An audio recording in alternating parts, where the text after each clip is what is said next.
나치즘 시대 영화에 대해서 우리가 얘기를 했었죠. 그래서 보통 한 5단계, 반유대주의가 한 5단계 이루어지고 있다라고 그렇게 얘기를 언급을 했는데, 나치 집권 이후 유대 그 5단계가 그 뉴른베르크법, 수정의 밤, 유대인의 그러한 망명, 그다음에 홀로코스트, 대학살, 소위 말해서 The Entrance their 유대인 프라게, 유대 문제의 마지막 해결, The Entrancing이라는 거예요. The final solution of the Jewish question, 영어로 하면은 이런 단계가 이루어진다라고 얘기를 했습니다. 그 제1단계 약탈과 불매운동 단계예요. 그 1933년 나치가 권력을 잡은 시작돼요. 유대인 상점의 약탈, 폭력, 불매운동 뭐 이런 식으로 이루어져. 그래서 돌격대, 소위 말해서 SA 부대라고 그러죠. 독일어 하면 슈트롬 압타일런이라는 거예요. 돌격대를 위시한 당의 급진 주자들의 압력에서 나타나는 것이죠. 그래서 유대인 문제가 이제 이때부터 나치 시대의 마지막에는 소위 엔틀레중, 마지막 해결책 이런 것이 나타나는데, 이때는 이제 유대인 문제가 이제 좀 표면화되기 이제 시작하는 그런 단계가 됩니다. 첫째 단계. 근데 이 엔틀레중, 소위 불매운동은 외국의 부정적 반응에 이렇게 이제 부딪히게 되겠죠. 그래서 파울 폰 힌덴부르크라고 바이마르 공화국 2대 대통령 비롯한 보수적인 권력 엘리트들의 소극적 반응과 독일 대중의 냉담한 반응으로 해서 그렇게 크게 성공을 거두지는 못합니다. 그 다음에 이제 유대인들의 각종 직업에서 추방하는 거, 뭐 이런 각종 추방하는 이 부분들은 우리가 나치 시대 이후의 영화, 나치 시대에 있는 게 잘 반영이 안 나치 이후 영화에서 이런 주제의 영화들은 상당히 많이 나타나게 되죠. 뭐 최근까지도 2000년대, 1990년대, 2000년까지도 이런 주제를 많이 이제 얘기를 하게 됩니다. 이 부분들은 내가 여러분 참고를 하면 되겠고요. 두 번째, 뉴른베르크 법이라고 하는 단계예요. 1935년도 9월 15일에 제정된 뉴른베르크 법은 정치적 권력을 박탈시키는 그런 것을 얘기를 합니다. 이 법은 뉴른베르크 인정법, 그래서 뉴른베르크 라센게제츠라고도 불립니다. 또는 아리아인의 법에서 아리어 게제츠라고 그렇게도 얘기를 합니다. 이 뉴른베르크 법이요, 이렇게 바뀌기도 한다 이런 얘기죠. 그래서 이 법은 유대인 판별 기준을 정한 법으로서 유대인은 모든 공공생활과 사회생활에서 이제 쫓겨나게 됩니다. 그래서 독일 안에서도 정치적 권력은 아리안족의 혈통을 가진 자만이 가지도록, 아리안족의 혈통, 이른바 독일 우월주의죠.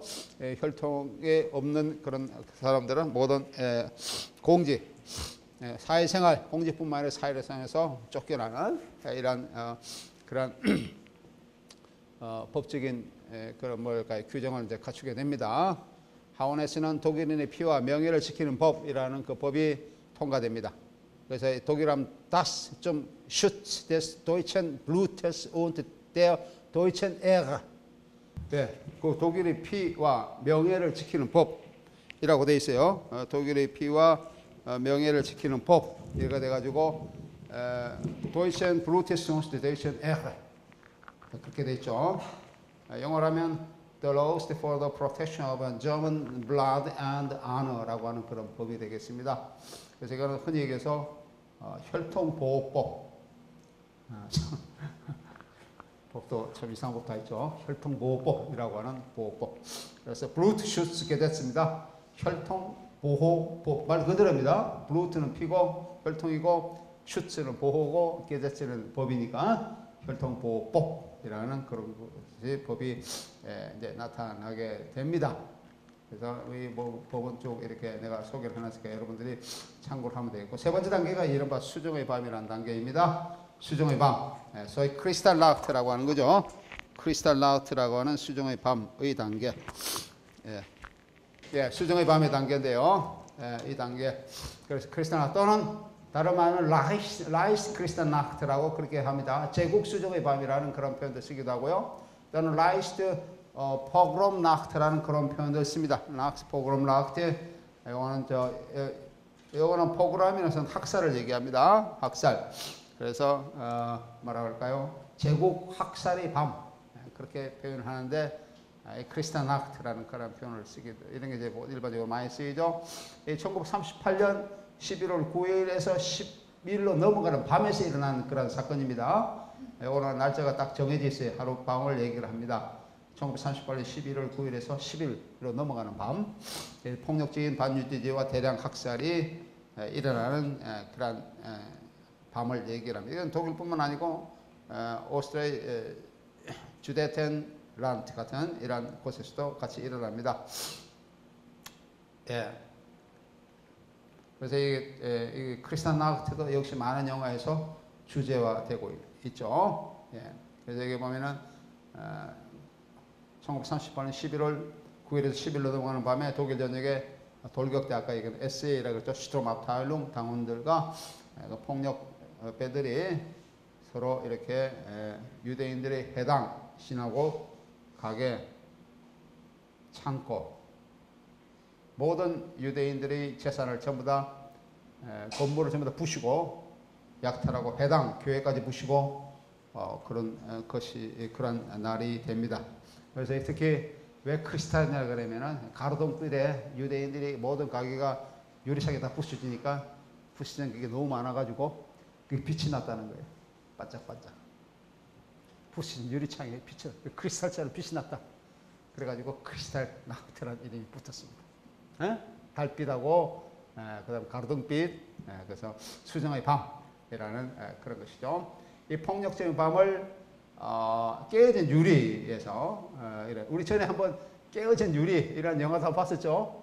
우리 이 시간인가 봤죠? 셰르맨은 영화 영화 봤었죠?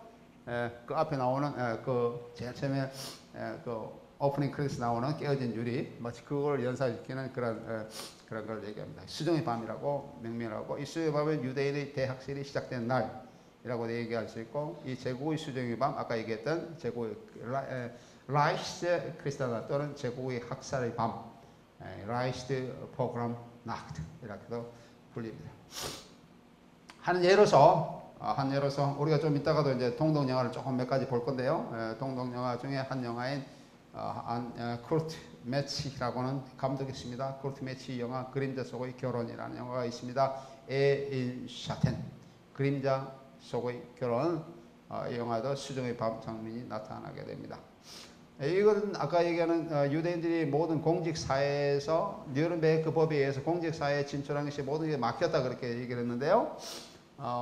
이거는 독일인도 예외가 아니에요. 독일인은 혼자 있으면 관계없는데 독일인이 자기 부인이 유대인일 경우도 같은 적용이 됩니다. 요거는 이 경우에 이런 거예요.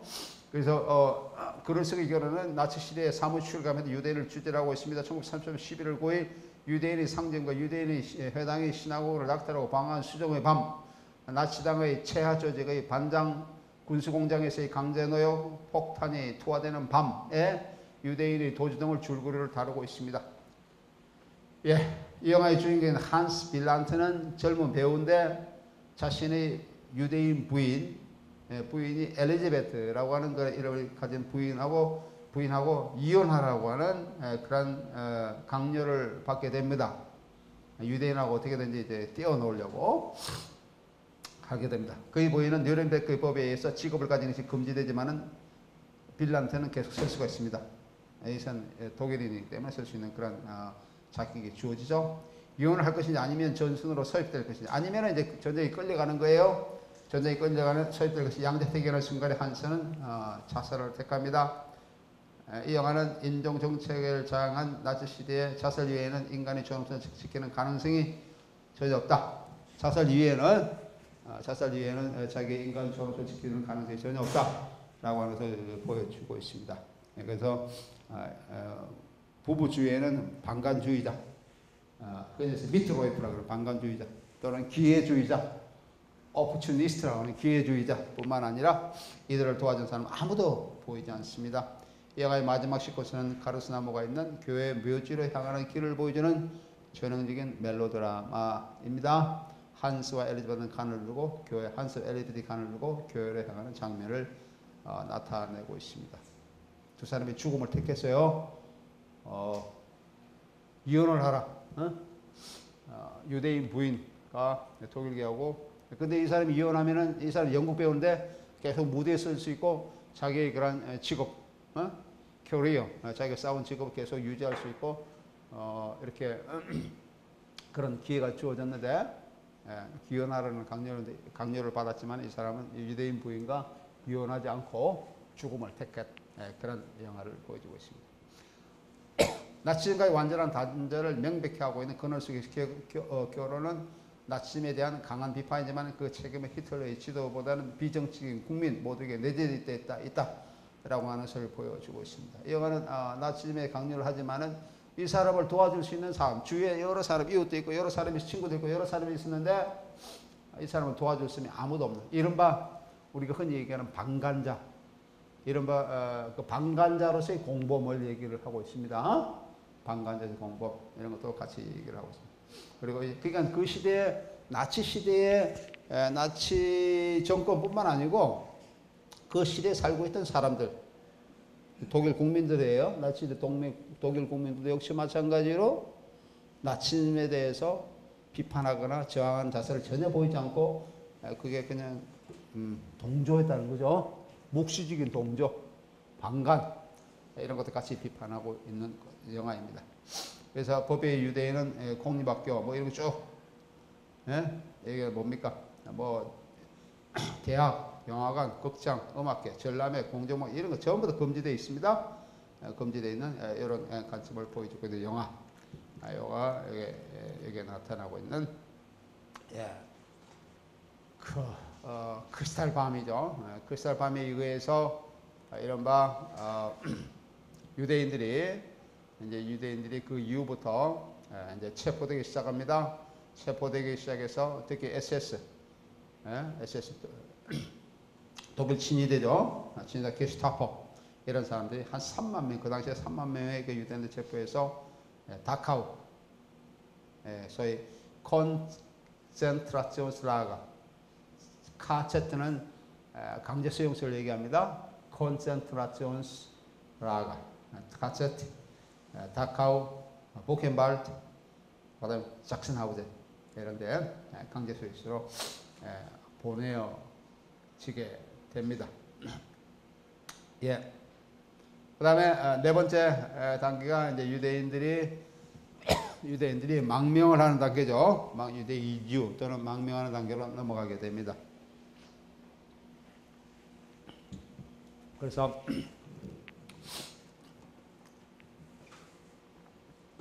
많은 사람들이 독일 유대인들이 많은 사람들이 자기가 독일을 물론 고향으로 생각하고 있겠죠. 그렇게 있어가지고 이민 떠나는 것 또는 망명 떠나는 게 상당히 어려움이 있었지만은 그럼에도 불구하고 많은 유대인들이 망명을 선택합니다. 물론 독일 사람들도 망명하는 사람도 많이 있었어요. 이른바 그 독일 사람들이 망명을 해가지고 그 내부에서 활동하는 사람들, 특히 문학가들, 그런 사람들 망명 작가, 그 문학을 망명 문학이라 그런 얘기를 하거든요. 망명 문학. 감독들도 많이 있습니다. 감독도 많이 있고, 특히 유대인 감독들은 다 이제 떠나게 되죠. 유대인 감독들은 다 떠나는 그런 망명의 길을 선택을 합니다. 이게 1933년 41년 동안 계속 이어지게 되는 부분입니다. 예.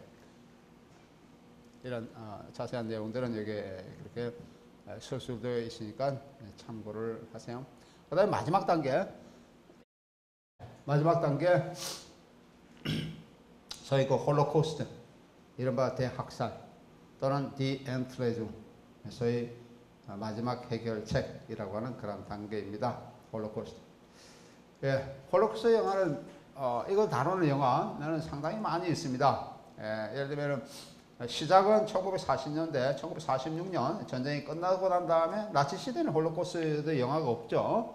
나치 이후에 나치 시대의 그런 만행을 다룬 이제 영화들이 이제 나타나게 돼요. 이게 제일 처음 시작이 오슨 웰즈라고 하는 영국 감독, 유명한 시민 K를 만든 감독이에요. 그 이방인, The Stranger. 이게 아마 처음의 그런 영화입니다. 홀로코스트 1946년에 만든 거고요. 그 다음에 독일 영화로 중심으로 보면은 뭐 독일 이외의 영화들 홀로코스트는 굉장히 많습니다. 그런데 그런 걸 지금 이 시간에 생략하고 독일 영화 중심으로 잠깐 살펴보면은 이런 영화가 있고, 그 다음 허버트에게 나오는 브래드돌프와 마레 골드슈타인이라고 하는 이런 미국인과 독일이죠. 같이 독일 미국의 공동영화 합작영화 길은 멀다 랑 이스트 더 백 1949년 이런 영화들이 있고요. 콘라드 볼프의 별 데어 슈테른이라는 영화가 있습니다. 이건 뒤에서 우리가 시간 되면 한번 볼 텐데, 데어 슈테른의 별이라는 것은 유대인의 별을 얘기합니다. 유대인 삼각형 두 개를 이렇게 뒤집어서 놓은 거 있죠. 그래서 다윗의 별이라고 하는 다윗의 별이라고 하는 유대인의 그런 상징인 별을 얘기하고 있는데, 이 코나드 볼프의 이 별이라는 영화는 내가 다음 시간에 보여주겠습니다. 별이라는 영화는 동독 영화에서는 소위 그 아우슈비츠 사건을 처음으로 다룬, 아우슈비츠를 유대인 학살입니다. 그 이송하는 거죠. 그 앞 트란스포티어 유대인들 이제 그 가축 열차 압니까? 그냥 레일 위에 사각형으로 그냥 컨테이너처럼 생긴 박스만 얹어 있는 그런 나무로 된 또는 철로 된 박스만 있는 열차 있죠. 문을 열면은 거기다 이제 그 짐승들을 실는 그런 열차에 유대인들을 가득 태워서 수송하는 그런 장면을 처음 보여주는 장면으로 시작합니다. 이 영화는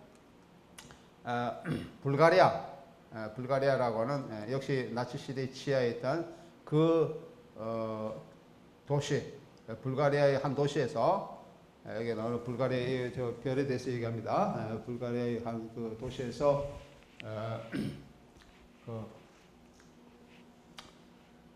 그 주둔하고 있는 하사간 온터오피츠요.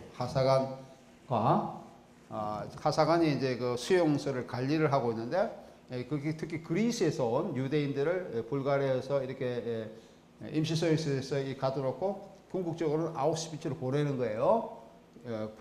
그리스에 있는 유대인들을 전부 다 잡아서 아우슈비츠로 보내는데, 그 가정에 임시 그 주둔 그 강제 수용소가 이제 불가리아에 한 수용소가 있는데, 불가리아에 여러 나라의 수용소가 있습니다. 아우슈비츠는 폴란드에 있는 그 제일 중심되는 그 강제 수용소이고요. 글로 이제 보내서 점점 학살시키기 위해서 보내는 단계인데, 이 사람이 불가리아에 있는 독일의 하사가 자기가 관리하고 있는 수용소의 한 여성, 그게 이제 유대인이죠. 그리스계 여성과의 사랑 관계를 그린 젊은 여성이 있었는데, 그 젊은 여성과의 러브 스토리를 그리고 있습니다. 이 한 사람은 유대인이고, 수용소에 잡혀 있는 여성으로서 유대인이고, 이 사람은 감시하는 사람으로서의 독일 장교고, 그래서 이 사람이 자기는 이렇게 굳어서 그 명령에 따를 수밖에 없지만은 거기에 대한 어떤 연정을 느끼는 그런 과정을 러브 스토리 과정, 그래서 멜로드라마죠. 멜로드라마의 과정을 이렇게 보여주고 있습니다. 그래서 이 영화 제일 처음 시작할 때 유명한 그 수송 장면을 이렇게 보여주고 있고, 마지막 장면도 역시 수송 장면을 보여주고 있습니다. 그러니까 제일 처음에 보여주는 수송 장면은 마지막 장면을 미리 보여주고 있는 소위 그 우리 프레시 포워드, 저희는 한번 내가 프레시 포워드 얘기를 좀 한 것 같아요. 프레시 포워드의 한 장면을 보여주고 있습니다. 제일 마지막 장면에 자기는 몰라, 자기는 감시라고 있지만 위에 있는 자기보다 상급이 높은 사람들의 결정을 잘 몰라가지고, 언제 수송된다는 거는 알겠지만은 아우슈비츠로 떠난다는 걸 알고 있지만 언제 떠났는지 몇 시에 떠났는지 이런 걸 구체적으로까지는 모르고 있는 이 하사간 그 사람이, 독일 군인이 이렇게 있다가 갑자기 그 열차가 떠나버리니까 자기 가보니까 없으니까 언제 떠나니까 이미 떠났어요. 밤에 떠났는데, 특히 그 수송은 주로 밤에 이루어집니다. 그래서 밤과 안개라고 하는 그런 그 작전명이 있죠. 밤에 특히 안개 낀 날에 수송이 보통 이루어져요. 잘 사람들 눈에 띄지 않도록 이렇게 보이는데, 특히 그날도 밤과 안개가 낀 날인데, 밤과 안개 낀 날에 이미 떠나간 열차를 향해서 막 달려가는 장면으로 나타나고 있는 것이 이 별이라고 하는 그런 영화입니다. 우리가 흔히 알고 있는 유대인의 그 수송 장면, 강제 수송 장면의 그 장면들은 그 네덜란드의 강제 수용소에서 이미 한번 촬영된 장면이죠. 그 장면을 아주 그 역사적인 파토스 같은 아이러니라 그럴까요? 그 장면을 독일인이 유대인 보고 찍게 해서 그게 지금 남아 있습니다. 유대인들로 하여금, 유대인 감독으로 하여금 유대인이 강제 수송 장면을 기록 영화로 남기게 했어요. 근데 이 감독은 그 유대인들이 어디로 가는지는 몰라요. 그 열차에 탄 유대인도 자기가 어디로 가는지는 몰라. 절대 얘기를 안 하고. 그래서 열차에 탄 유대인들은 강제 이주를 당하는데, 강제 이주 당하는 이유가 자기보다 이거보다 더 좋은 곳으로 살기 위해서 그렇게 떠난다고 그렇게 생각을 하고 그렇게 기꺼이 탔어요. 열차에 타고. 그 다음에 그것을 기록에 남기라고, 기록 영화로 남기라고 유대인 감독도 역시 그런 의미에서, 자기는 좋은 의미에서 그 기록에 남겼는데, 결국 속은 거죠. 그 당시 나치 군인들 속아서, 그 당시로, 그 기록이 아직도 남아있고, 소위 말해서 우리가 미디어의 기억이라고 하는 그런 가지고 아직도 남아있고, 이것도 그런 것을 보여주고 있는 한 부분입니다. 이건 나중에 구체적으로 한번 보겠습니다. 그 다음에 프랑크 바이어라고 역시 동독 감독의 동독 영화 늑대들 속에서 벌거벗은 채로. 그 다음에 요아힘 하슬 역시 동독 감독입니다. 죽음의 연대기. 여기는 크로닉 아이네스트 모르데스. 위에 거는 나크트 온터 벨퍼른. 1963년, 1965년. 예, 1970대, 80대, 90대도 계속 이런 홀로코스트 영화들이 많이 있습니다. 여기서 내가 구체적으로 열거라고 상당히 많은 열거를 생략했고, 2000년대에서는 마크 로테문트라고 하는 신의 작가가 만든 독일 영화 쇼피 숄 마지막 날들, 쇼피 숄 마지막 날들, 이런 부분을 보여주고 있습니다. 이 숄, 슈베스터 숄, 상당히 유명하죠. 슈베스터 숄 프라츠.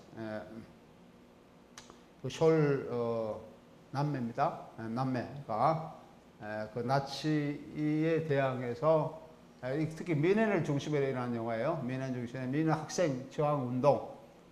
그래서 그 나치 만행을 유인물로, 그 당시 등사 유인물로 다 이렇게 인쇄를 해서 대학, 특히 학생들을 중심으로 유인물을 이렇게 살포를, 미넨 대학을 중심으로 유인물을 살포를 했어요. 나치 만행을 적은 거 살포를 했는데, 그것이 발각되어서 숄 자매가 나중에 독일의 나치스에 죽음을 당합니다.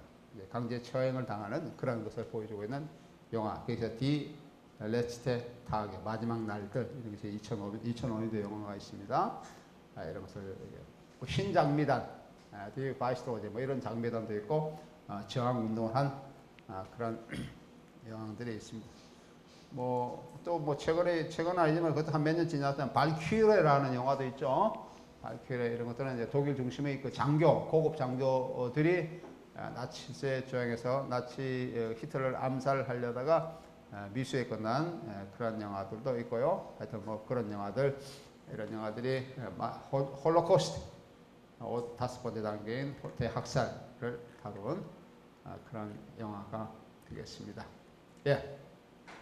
유대인의 그 최종 문제, 결국 이게 1941년부터 이제 본격적으로 시작됩니다. 아까 얘기하고 있는 유대인 문제의 최종 해결책, Die Entlösung der Judenfrage, Final Solution of the Jewish Question 이라고 하는 그런 부분들을 다루고 있는 영화들 또는 그 정책들, 이런 것들을 지금 여기에 소술하고 있습니다. 이거는 여러분들 더 참고를 하도록 하세요. 예. 그 다음에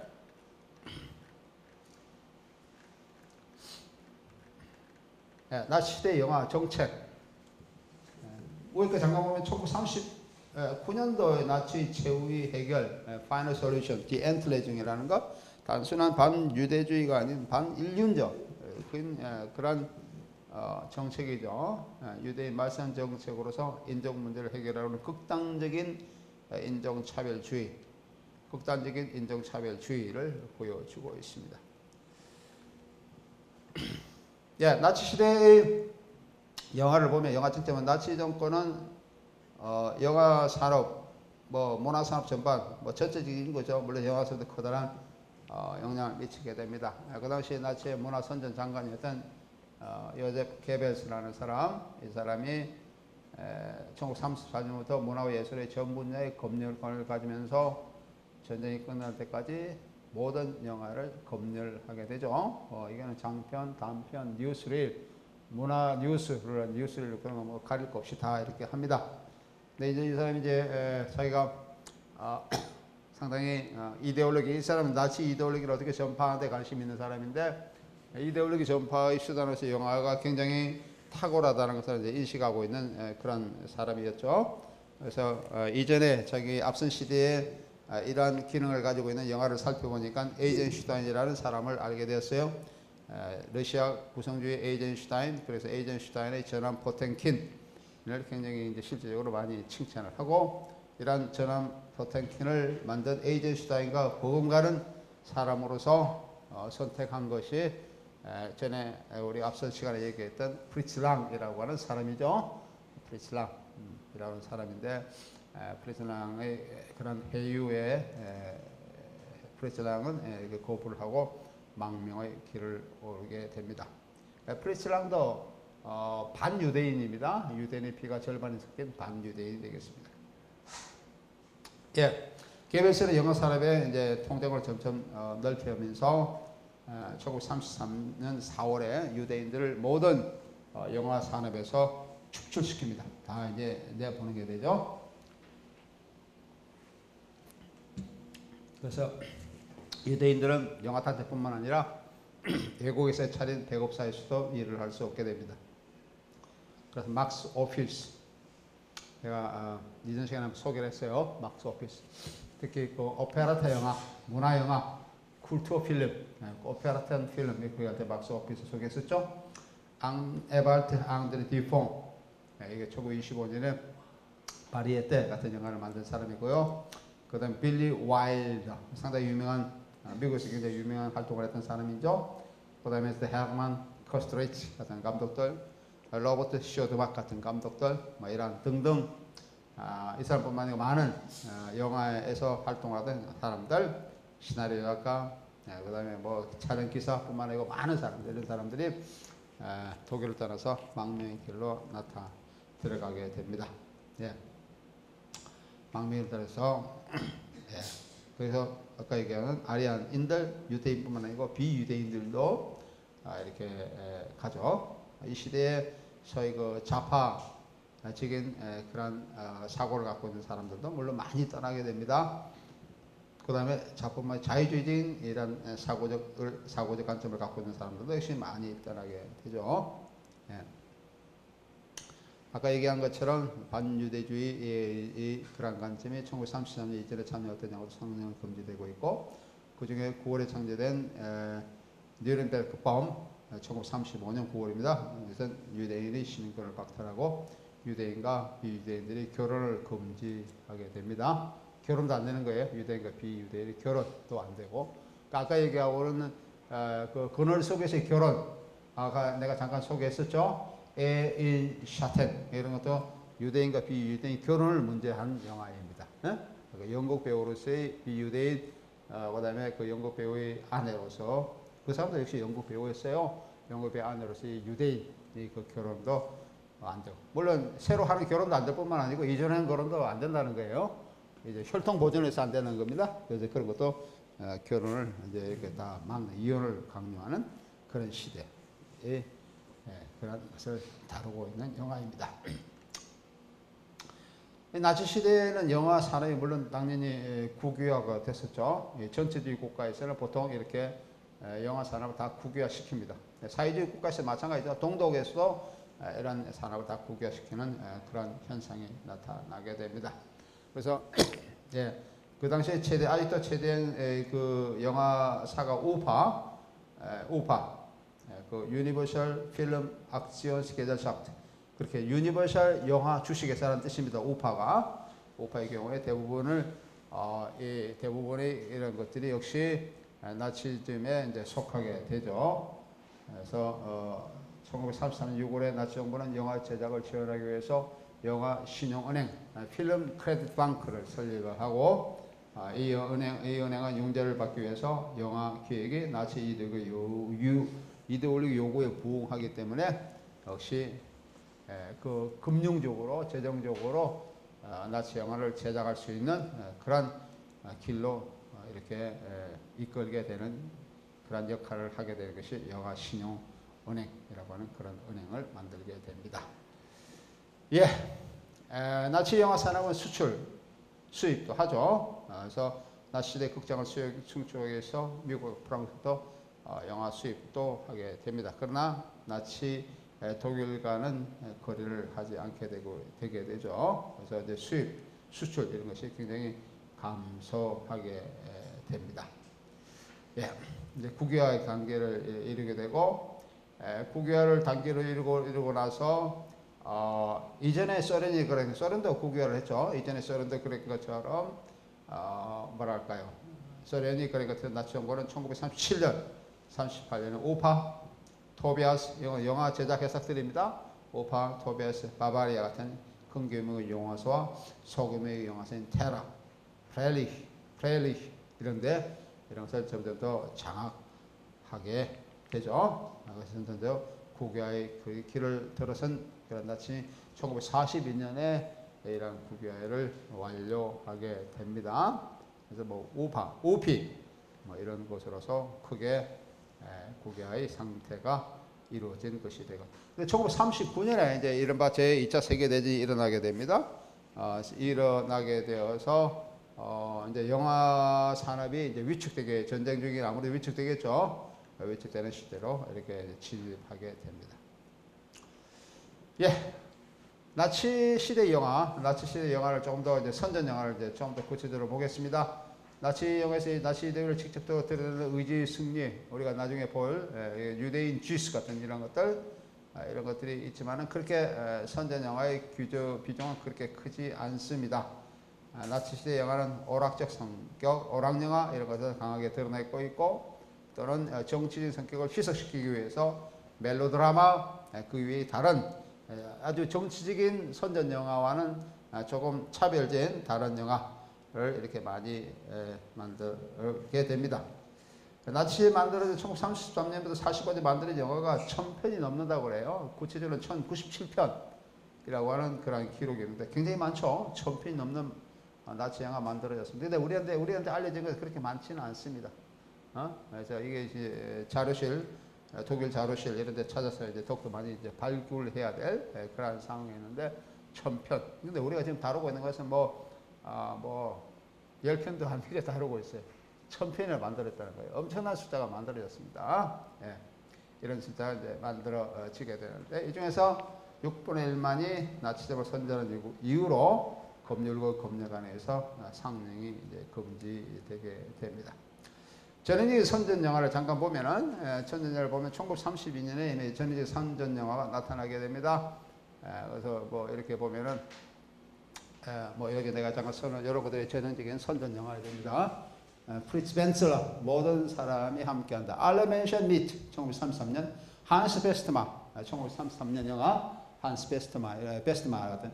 칼 플레리히의 로이텐의 송가, 데어 코랄 폰 로이텐, 1933년.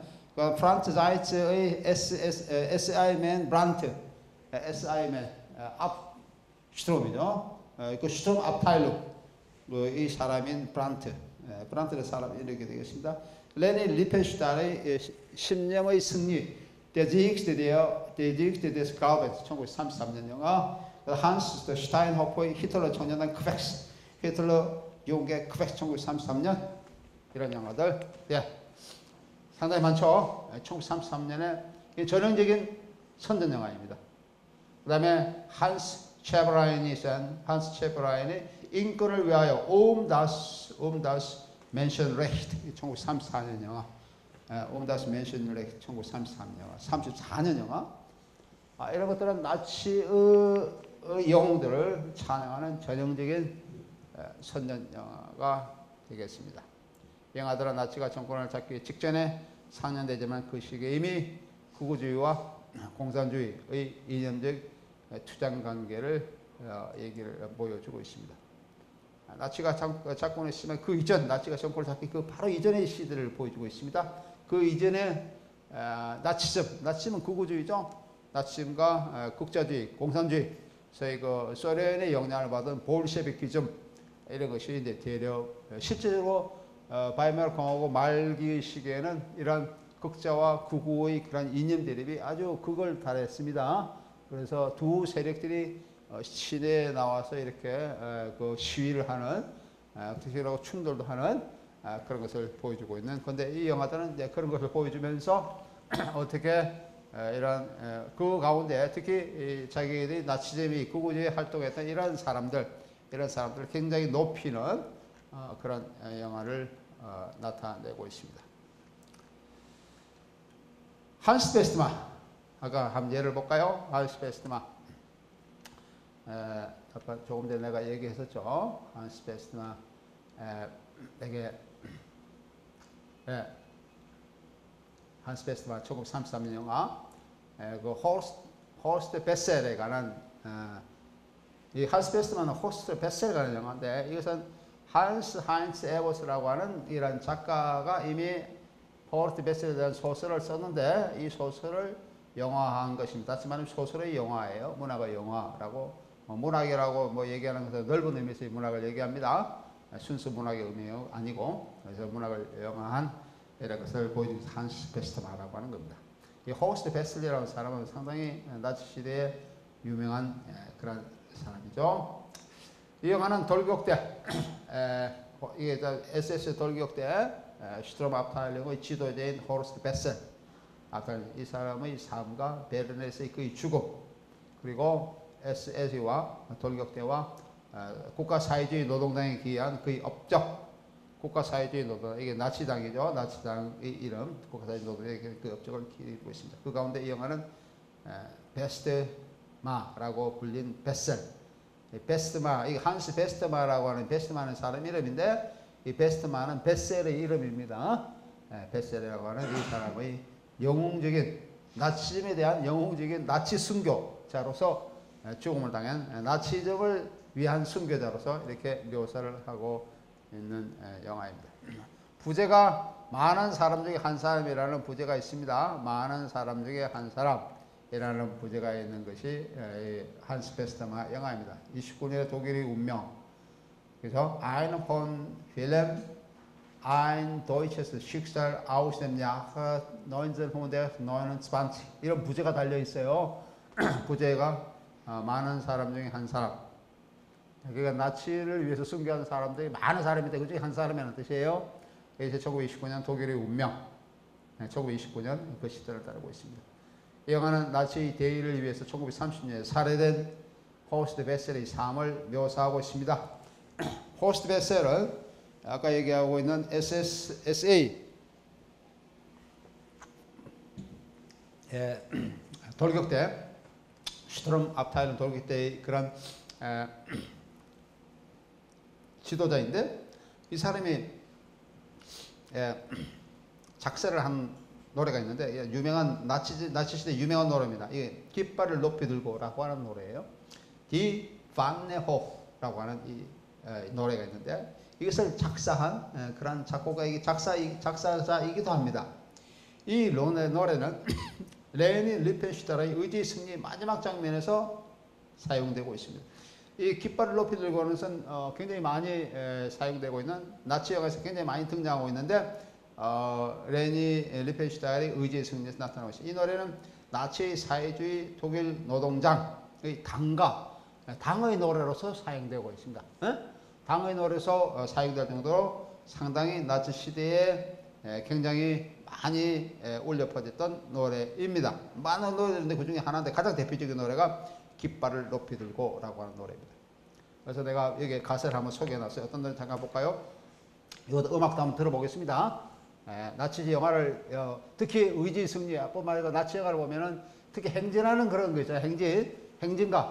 행진가에서는 이 노래가 거의 빠지지 않습니다. 그 정도로 상당히 많이 사용됐던 노래가 깃발을 높이 들고 Die Fahne hoch 이런 노래 볼까요? 예, 여기 밑에 번역은 이렇게 되어 써놨습니다. Die Fahne hoch, die Reifenfeste geschlossen, es marschiert mit ruhig dem Schritt, Kameraden, die Rotfront und Reaktionserschossen marschieren in Geist in unserem Reich mit, Kameraden, die Rotfront und Reaktionserschossen marschieren in Geist in unserem Reich mit. 번역은 여러 식으로 되어 있습니다. 1절. 이해하겠죠? 이런 가사입니다. 2절. Die Straßen frei, dem blauen Bataillonen, die Straße frei, dem Abstromsabteilungsmann. Es schaut auf das Hakenkreuz voll Hoffnungschancen, Millionen, die Tage für Freiheit und für Protest bricht an. Er schaut auf das Hakenkreuz voll Hoffnungschancen, Millionen, der Tag für Freiheit und für Protest bricht an. 예, 이런 가사입니다. 밑에 가사. 여기 2절. 가사 이해하겠죠? 3절 볼까요? Zum letzten Mal wird der stromste Alarm geblasen. Zum Kampf stehen wir alle schon bereit. Schon platzen Hitlerfahnen, die über alle Straßen. Die Knechtschaft dauert nur noch kurze Zeit. Schon platzen Hitlerfahnen, die über alle Straßen. Die Knechtschaft dauert schon noch kurze Zeit. 예, 여기 3절. 4절 보니까 die Fahne hoch, die Reifenfeste geschlossen. 이건 앞에 나오는 1절과 거의 같죠? 1절과 1, 2, 3, 4절. 한 4절에 이루어졌는데 1절, 4절은 가사가 같습니다. 가사가 유사하게 되어 있고 1, 2, 3절 그렇게 되어 있습니다. 이걸 한번 보고 의지 승리에 어떻게 사용되는지 같이 한번 보도록 하겠습니다. 이런 노래가 의지 승리에서 마지막 이 장면에서 나타나고 있습니다. 그 다음 보면은 한스 베스트만은 이 영화를 잠깐 보면 한스 베스트만이라고 하는 이 소위 그 영웅 이른바 나치즘 영웅이란 영화인데요. 베를린 술집의 파티 장면에서 시작합니다. 그리고 후생 복지국 앞에 길게 나선 사람들의 장면은 1920년대 후반의 시대상을 잘 반영해 보여주고 있습니다. 복지급여를 신청하는 사람들뿐만 아니라 실업자, 망명자들도 넘쳐 이렇게 나타나고 있는 그런 것을 보여주고 있습니다. 후생복지국, 우리 같으면 요즘 같으면 복지 제도에서 실업자 수당이라든지 실업 노동 수당이라는 이런 그 실업급여를 받기 위한 사람들, 이런 사람이 늘어선 이런 그 1920년대 시대상을 보여주고 있습니다. 이거는 1960년대 후반 베를린을 유대인 공산주의자 대표적인 외국인들의 영향력 하에서 세잔하고 하는 곳으로서 묘사하고 있습니다. 그 당시에 베를린을 이 영화는 특히 그것을 부각시키고 있다는 거예요. 유대인 공산주의자 외국인 대표적인 외국인 이런 것이 영향력이 팽배했던 그 장소로서 베를린을 소개하고 있습니다. 특히 이 영화의 앞부분은 공산주의가 점점 확산되어가는 과정을 보여주고 있고 청년 베스트만은 이에 붕괴해서 영국산 맥주만을 팔고 맥주만 팔고 흑인 재즈 밴드가 인기를 얻고 있는 한 카페를 방문합니다. 그는 또 유대계 연극이 피스카토로 베네에서 상년주의고 당시 실제 했었던 그런 좌파 이란 극장이에요. 피스카토. 특히 피스카토라는 사람은 우리가 잘 알고 있는 베르톨드 브레히트 이 사람도 역시 막시스트죠. 막시주의자로 정치적인 활동은 안 했지만 이론적으로 무장된 사람인데 이 사람의 그런 이 사람의 조교를 했습니다. 브레히트가 피스카토 극장은 그 당시에 굉장히 유명한 극장입니다. 영화에서 1927년에 보리스 바넷이 만든 소비에트 희곡 영화 모자 상자를 든 소녀가 상영되고 있는 그런 것을 보여주고 있습니다. 그 정도로 그 시대의 소위 좌파 이데올로기가 베를린에 넘쳐 흘렀다라고 해서 상당히 강조를 하고 있는 거죠. 공산주의자들은 배고픔에 한가하는 노동자 계급을 부추겨서 독일을 장악하려고 하는 음모를 꾸미고 있습니다. 이런 것을 이제 영화에서 소개를 하고 있어요. 베스트만은 나치 대의로 전향할 것을 능수한 말솜씨로 설득하다가 이런 데서 벗어나서 나치즘으로 나가야 된다. 라고 하는 것을 이 사람이 이제 대중들을 설득하다가 공산주의자에게 암살당하게 됩니다. 이 영화의 마지막 시퀀스는 베스트마에 대한 장례식 시퀀스로서 비로소 길게 이어지면서 영웅, 이른바 나치즘의 관점에서 영웅에 대한 그런 이미지를 상당히 마지막 장면에 강조하는 이런 부분을 보여주고 있습니다. 이것이 한스 베스트마의 대충 영화적 줄거리예요. 알겠죠? 이런 줄거리로 이루어져 있습니다. 그러니까 이 한스 베스트마라고 하는 사람, 이런 호르스 베셀리를 얘기하는데 이 사람은 그 공산주의적인 좌파 이데올기, 소련의 그 볼셰비키즘이 상당히 세력을 떨쳤던 바이마르 공화국 말기 시대에 나치즘을 위한 이런 이념 전파를 하다가 이데올기 전파를 하다가 암살당한 이런 사람이기 때문에 나치즘의 관점에서 보면은 상당히 영웅이죠. 영웅을 이제 그리고 있는 영화가 한스 베스트마라고 하는 영화가 됩니다. 그 다음에 S.A.맨 브란트라는 영화가 있습니다. S.A.맨 브란트, 나치 정권의 위탁에 의해 처음으로 제작된 이 영화는 이른바 국가 위탁 영화, Staatsauftrag 필름, 이 하나로서 얘기를 할 수 있습니다. 국가 위탁 영화에게 나오는 Staatsauftrag 필름을 얘기해요. 이것은 나치당인 국가사회주의 독일 노동당, 나치당의 공식 이름은 국가사회주의 독일 노동당인데요. 노동당이 영화 방송 언론을 국가 선전을 위해서 사용한다라고 하는 것을 잘 보여주고 있는 영화입니다. 전형적인 선전 영화이죠. 이 영화는 1929년 독일 바이마르 공화국의 말기에 실효자가 넘치라고 사회주의로 홀려던 시기를 보여주면서 시작하고 있는데, 영화는 SA만, 돌격대 사람이라는 뜻입니다. 슈트롬 압타일룽의 돌격 사람인 프리츠 브란트가 돌격대 유니폼을 입고 확신에 찬 삶을 이어가는 것을 보여주는 전형적인 선전 영화입니다.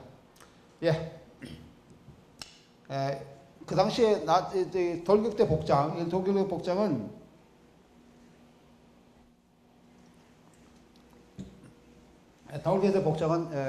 독일의 그 나치 이전에 특히 1933년 그 이전인 1929년, 30년, 31년, 32년 이 시대에 이미 그런 복장들을 입고 사람들이 나타났다라고 하는 것을 이 영화는 보여주고 있습니다. 이 영화가 제작되는 시기는 1933년 4월 중순에서 5월 말은 국가사회주의자와 공산주의자가 치열한 시가전이 이제 벌어지는 그런 시기입니다. 치열한 시가전이 벌어지는 시기이고, 이 영화는 사회 불안이 공산주의 때문에라고 하는 것을 이제 부각시키고 있습니다. 이 과정에서 브란트, S.A.만 브란트죠. 프리츠 브란트는 국가적 운동을 위해서 목숨을 무릅쓴 수많은 투사들에 대한 정체성을 확립시키는 인물.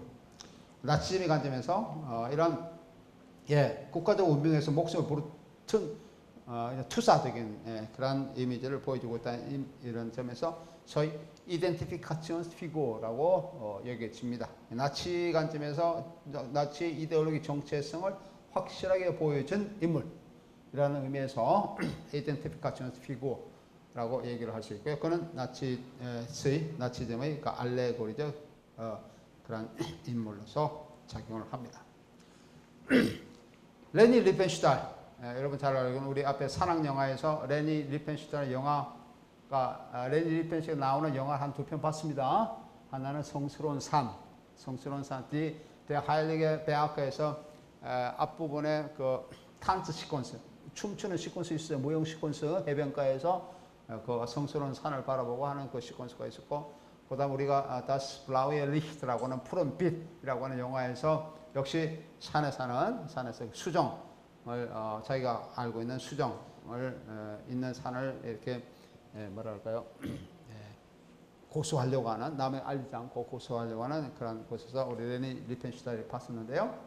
레니 리펜슈탈은 나치즘이 들어와서 히틀러란다. 누구죠? 아까 프리츠랑을 대신하는 그런 이른바 국가적 감독으로 이제 부상했던 그런 인물이었습니다. 그래서 이 레니 리펜슈탈의 신념의 승리는 물론 의지의 승리도 있고 신념의 승리인데 나치 좀 비슷한 영화입니다. 나치 국가사회주의 독일 노동당의 정권을 잡은 후 처음으로 1903년 누른베르크에서 개최된 정당 나인을 보여주고 있는 선전 영화입니다. 나텔리 요청에 따라서 제작된 이 다큐멘터리 영화는 60분가량의 미완성 영화인데 이것이 이제 좀 더 확장돼서 완성시킨 것이 의지의 승리라는 영화입니다. 의지의 승리 비교하면 신념의 승리는 도입부에 히틀러의 신성화가 그다지 많이 부각되어 있지는 않습니다. 앞부분에 히틀러에 대한 신성화. 그래서 의지의 승리를 보면은 의지의 승리 보면 앞에 조금 이따 보겠는데요. 앞부분에 그 비행기 타고 오는 장면이 있죠. 비행기 타는 장면에서 신적인 그런 요소가 상당히 특히 이제 그리스 로마 시대까지 거슬러 올라가는 신화적 단계까지 거슬러 올라가는 그런 것을 암시되는 부분이 의지의 승리 앞부분입니다. 여러분 올림피아드라는 영화가 있죠. 올림피아드 영화에 보면 역시 마찬가지로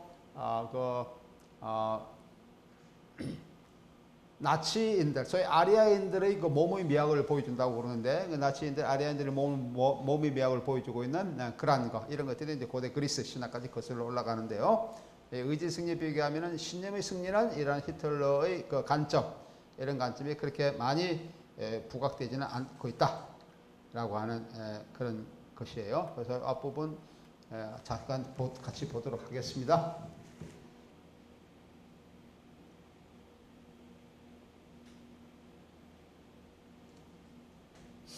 이 소리가 안 나오는데 같이 한번 뭐 앞에 앞에 그렇죠. Das Dokument von Reichsparteitag이죠. 1934년에 정당대회, 제국 정당대회를 보여주고 있다라고 하는 것이고 있죠. 레니 리펜슈탈 그렇게 했습니다. 레니 리펜슈탈이 연출했다라는 것을 보여주고 있고 1934년 9월 5일이라고 하는 자막 이게 시작되고 있죠. 9월 5일 그러니까 이거는 세계대전입니다. 세계대전이 발발한 20년 후 세계대전이 발발한 20년 후라고 되어 있고 16년 안팡 도이첸 라이덴 독일의 그러한 고통이죠. 독일의 고통이 시작된 것이 16년 이후다. 그렇게 얘기하고 있고요. 그 다음에 독일의 재탄생, 독일의 탄생이 시작된 지 그 19개월이 됐다라고 하는 것을 보여주고 있습니다. 19개월. 아돌프 히틀러가 비행기 타고 오는 거죠. 비드롬 나 뉴른베르크. 프로그 아돌프 히틀러가 다시금 뉴른베르크 오고 있다. 그러죠. 뉴른베르크 오러 갔다. 이렇게 되고 있습니다.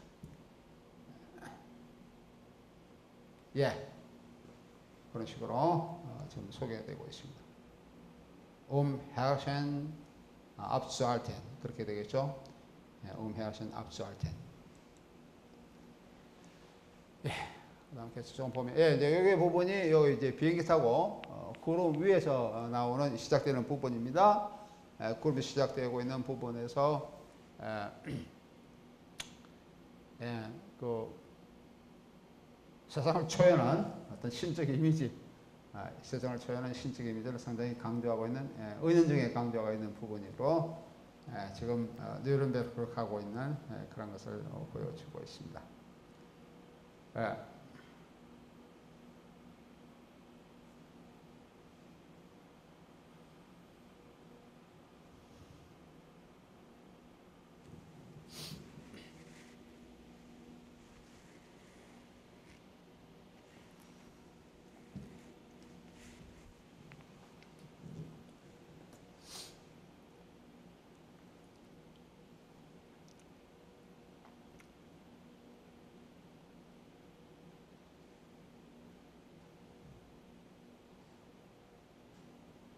제법 좀 길게 이어지고 있죠. 앞에 부분은 신적인 그런 부분을 강조하고 있는. 그래도 이제 뉴른베르크가 나타나고 있습니다. 뉴른베르크가 아주 보옇게 이렇게 나타나고 있는 그런 장면을 보여주고 있고요.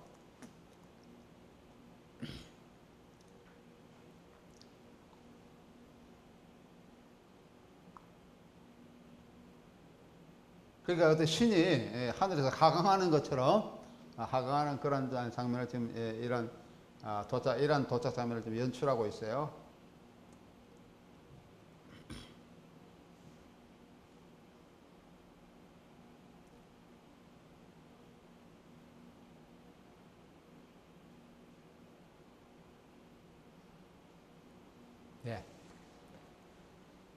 도착하는 것까지만 잠깐 보겠습니다. 도착하는 것까지만 잠깐 보고 네.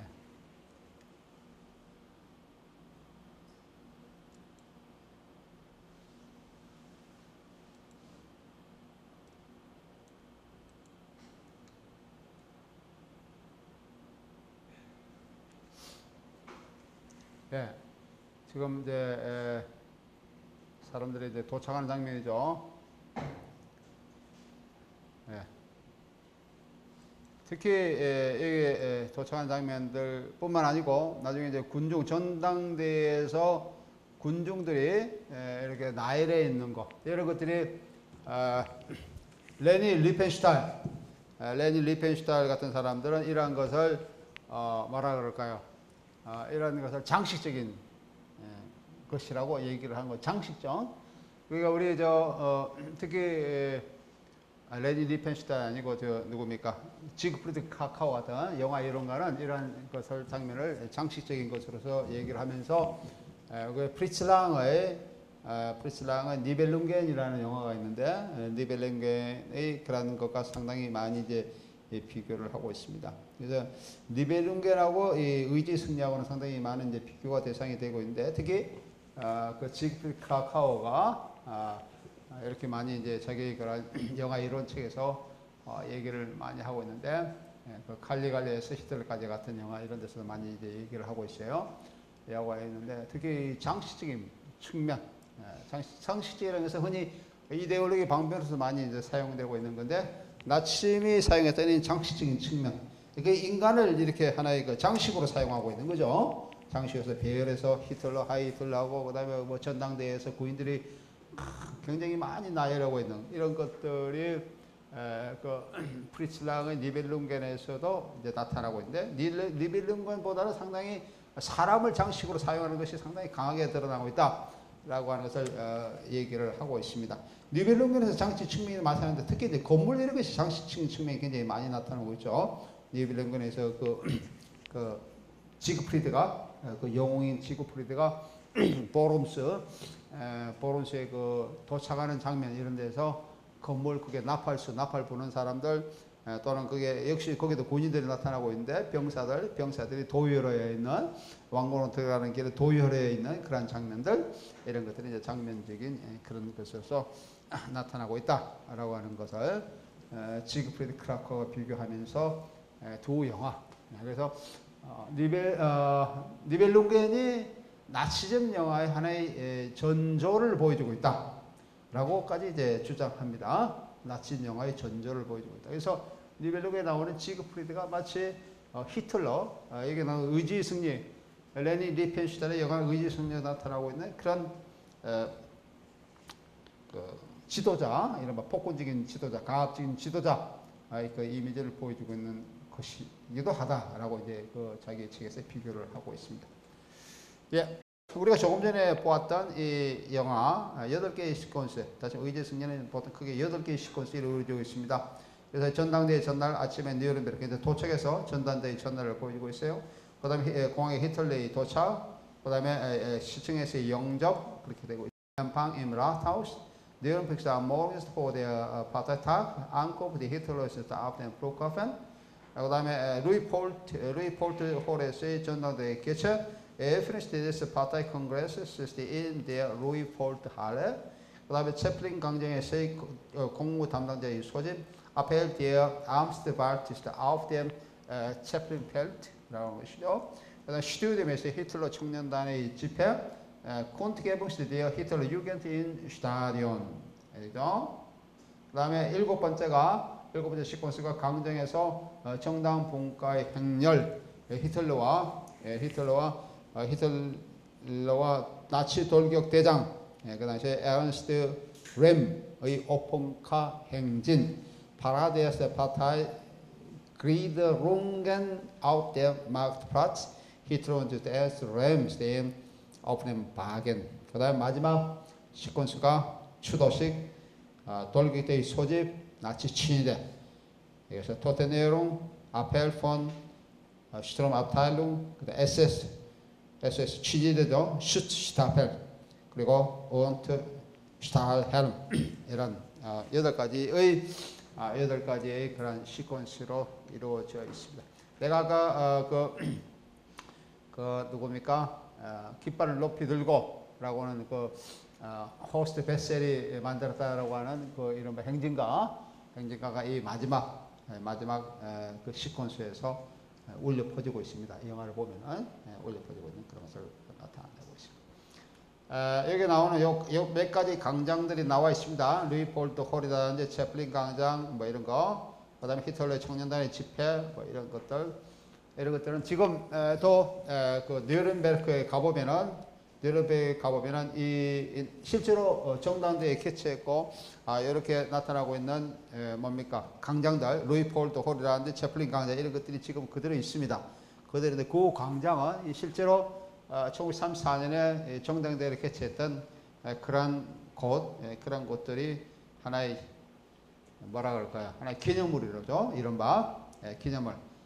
만 댕크말이라고 얘기를 할 수 있습니다. 우리가 보통 기념물을 그럴 때는 좋은 의미에서 기념물을 보통 많이 설치하는데 나쁜 의미의 기념물도 설치할 필요가 있죠. 나쁜 의미의 기념물도 그대로 보존할 필요가 있는데 이거는 나쁜 의미의 기념물. 소위 말해서 만이라는 경고입니다. 경고. 밤 경고 댕크말 하나의 경고하는 의미의 댕크말 그대로 보존되어 있어요. 뭐 우리처럼 여기 나오는 무슨 거기에 나오는 건물이나 이런 거 짓지 않고 상당히 넓은 곳이에요. 넓은 곳을 그대로 지금 설치했고 거기에다 보면은 센트럼 해가지고 도큐멘타치온 센트럼 해가지고 기록 센터로서 나치 시대의 그런 것을 잊지 않기 위한 하나의 기록 장소로서 그대로 보관되어 있습니다. 그래서 뉴르베크를 방문하는 사람도 한번 여기에 가봐요. 그냥 지금은 그냥 황량한 벌판입니다. 벌판인데 여기 나오는 루폴톨 이런 것을 많이 이제 보여주고 있다. 이 영화에 나오는 그런 중요한 장면들은 지금도 가면은 볼 수가 있습니다. 예. 다음에 우리가 이제 볼 것은 또 다른 영화로서 이거는 조금 더 영화를 보면서 조금 구체적으로 아마 다음 시간에 봐야 될 것 같아요. 오늘은 시간이 다 됐고 히틀러 청년 크벡스 영화는 다음 시간에 영화를 보면서 좀 구체적으로 내가 다시 또 소개를 하도록 하겠습니다. 네, 오늘 그만.